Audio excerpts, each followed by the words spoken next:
But that's not a wise interpretation of that saying. The proper interpretation is something more like a recognition of the way thought works. So imagine your plans didn't work out. Okay, now you sit down and you say to yourself, I'd like to know, even if the world was conspiring against me and my failure was 95% the fault of external occurrences and other people, what did I do that wasn't as good as it could have been? And where did I fail to look so that the probability of my failure was higher? Now, to ask that question, you have to want the answer. That's what it means to knock or to ask or to seek. This is no joke. It's like you have to want to know. And it's a very painful thing to do because especially if you had given it your all to the degree you were able and you have reason to be bitter, you're going to be searching for the errors that you still made. And discovering your own errors is always extremely painful, right? Especially if they're errors that you're in love with. And so you have to be willing to strip yourself down. That's what humility means fundamentally. And then, but the advantage is, this is why it's so useful to listen to people. You might find out where you're stupid. And then you could stop being stupid. And so one of the reasons you confess your sins, let's say, is because you want to discover where you're insufficient. Now, it's painful. It's painful to encounter an impediment in the form of someone else's opinion that might show you where you're blind and ignorant or willfully blind even. But the advantage to that is you can rectify the error. And then as you move forward, you're stronger. One of the things I taught my kids, and I hope at least somewhat successfully, was that you should always ask a stupid question. And that doesn't mean the sort of question that someone who wasn't paying attention would ask. If you're listening to someone and you don't understand what they're saying, and you reveal that, you're revealing your ignorance, and maybe you're in a room full of people and you think you're the only person stupid enough to not get it, which is very rarely the case, by the way. The thing is, though, if you reveal that ignorance to yourself and to the other person, they can rectify it. And if you do that 1,000 times, you're not ignorant anymore. And this is a real pathway to success too. You see it, you do this because you ask real questions in your podcast. And Rogan does this. Okay, Rogan's always trying to be a little smarter than he already is. And then that works, iterated. Like if you ask 1,000 dumb questions and you listen to the answer, then you know 1,000 things, some of them deep, that you didn't know before. So that's the advantage to searching your soul, let's say, for unrequited sins and attempting to atone. That's not a delusion, right? It's an attempt to set yourself right. It's the opposite of a delusion, even though there can be a fantastical element to it.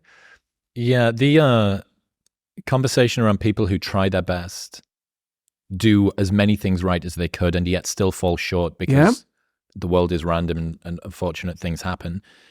Happiness, as far as I can see it, sits in the gap between your expectations and reality. But the problem here is that people who have high standards often end up feeling a lack, right? How can people who strive like this avoid feeling despondent at falling short of their own high standards? I've heard you talk about the statue of David saying something like, you are not all that you could be. Yeah. And as soon as you posit an ideal, you begin to compare yourself to that ideal. Yeah. So, well, that's a good question. I mean, the ultimate ideal is also the ultimate judge, because the ultimate ideal is something against which you fall far short. And that might be so painful that you can barely stand it. But then what you do is you two things, I suppose, is you lower the ideal and you raise your estimation of your potential. And what do I mean by lower the ideal? Well, if you're comparing yourself to someone or even to a future self, and the gap is so painful that it paralyzes you, then you've created a dragon that you don't have the tools to master. And so what you have to do is you have to scale the dragon down to size. And you want to scale the dragon down to size until it's a size that you are willing to move toward, however small that is. Now, if you're here and your ideal is here and that gap is unbearable, then, you reduce the gap and you reduce the gap. And you're going to have to do that anyways, because you're not going to move from where you are to perfect in one fell swoop, right? There's going to be incremental steps.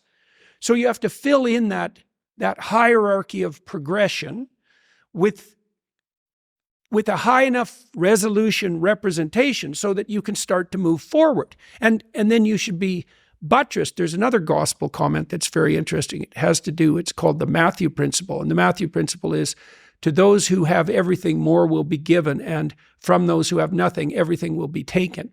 Now, it's brutal because it implies that reality works like this. When you're moving up, you go like this, right? And that's pretty nice. That's a lot better than this. But when you're going down, you go like that, right? It's like downhill, cliff. Okay, so you want to avoid the downhill path. Well, if the uphill path is like this, which is like exponential, let's say, or geometric, then what that means is that it doesn't matter how big the first steps you take uphill are, even if they're trivial, even if they're shameful in their size, because you're so useless, that if you're disciplined in that, you'll speed up extraordinarily rapidly.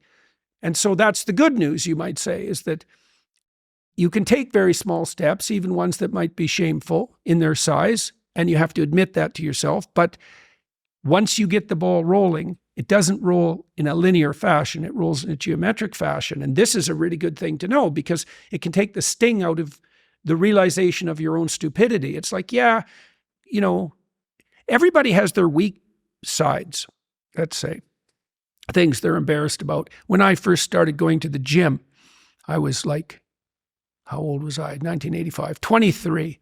And I think I weighed 135 pounds and I was 6'1", very, very thin. A 27-inch waist, something like that. And I smoked like mad and I drank too much. Like I wasn't in good shape. The first attempts forward I took in the gym, I went to this swimsercise class. Jesus, it was me and this like really fat guy, young guy, probably not in any worse shape than me, and like 7 old women over 70, and they could outswim me. Like it was pretty damn humiliating. And so I did a semester of that and got myself in somewhat better shape. And then I started to go to the gym to work out, to lift weights. And that was also rough because, you know, I'd be underneath the bloody bench press trying to lift 75 pounds off the rests. And, you know, some muscle-headed bastard would come over and tell me how to do it. And it's like, yeah, thank you. But, you know, it's embarrassing. And lots of times people won't do things like go to the gym because they're so embarrassed about how they look or what sort of shape they're in. And it's a pain to start at the bottom. But you start at the bottom where you're weak. And if you want to rectify what's weak, you have to accept the fact that you're at the bottom and that the first steps are going to be painful. You know, it took me about 3 years, but I stopped smoking and then I stopped drinking and I gained 40 pounds of muscle in like 3.5 years, something like that. I basically had to stop doing that because I had to eat like 6 times a day. It was crazy. But I got a lot more physically confident and a lot more coordinated, because working out with dumbbells makes you coordinated, right? Because it exercises all the small ligaments and the tendons. And so my lower body in particular got a lot more coordinated. Then I could dance, so that was better when I was going out dancing, because I did a lot of that in graduate school. But the point of all this is, if you're going to rectify your weaknesses, you have to admit your insufficiency to your own shame. Now, if the gap between you and your ideal is so great that it paralyzes you, you shrink that, right? We'll get back to talking to Jordan in 1 minute, but first I need to tell you about Maui Nui venison. Maui Nui venison is the most protein-dense and nutrient-dense red meat on the planet. Thank you. Plus, they're the only stress-free, 100% wild harvested meat available. My favorite method for cooking it is straight from frozen. Salt the hell out of both sides, 12 minutes in an air fryer at maximum temperature, turn it over, 12 minutes again, and it is perfect every single time. It is such a life hack, actually taught to me by Jordan's daughter, Michaela, and all she does is eat meat. So that's the way to do it. All of the cuts are spectacular, but their venison sticks have been my new favorite while I've been traveling on the road. You can get the healthiest red meat on the planet delivered directly to your door by following the link in the show notes below or going to mauinuivenison.com/modernwisdom and using the code modernwisdom at checkout. That's 20% off by going to mauinuivenison.com/modernwisdom and modernwisdom at checkout. One of the things I've been talking about in the live shows is your comparison group is incorrect. The fact that, you know, we have the opportunity to sit down and listen to anybody on the planet, right? The best minds, the best athletes, the best thinkers, the most articulate that are alive right now, or listen to the people that have died that were around when video cameras existed. And you can compare yourself to that group. Yeah. But that's not your comparison group. If you have the impetus to sit down and listen to me and you waffle on for 3 hours about these deep topics, these interesting ideas, you are so already selected out of the normal group. You're already asking yourself questions that The right questions. almost nobody else is, right? But because your comparison group are people that are unbelievably high performing. I remember before I started my podcast, I'd listen to you or to Sam or to Joe, and I'd think, God, their recall is amazing. It's so it's like they've just got this eidetic memory, and everything that they've ever read is able to come to the surface, and they're able to say it in this way that's completely seamless, and all the rest of it. You go, okay, well, are you really person that's never recorded a podcast before going to compare yourself to Joe Rogan, man that's recorded 1,000 and spent 10,000 hours on stage and done all of this UFC commentary and done all of this stuff in terms of TV?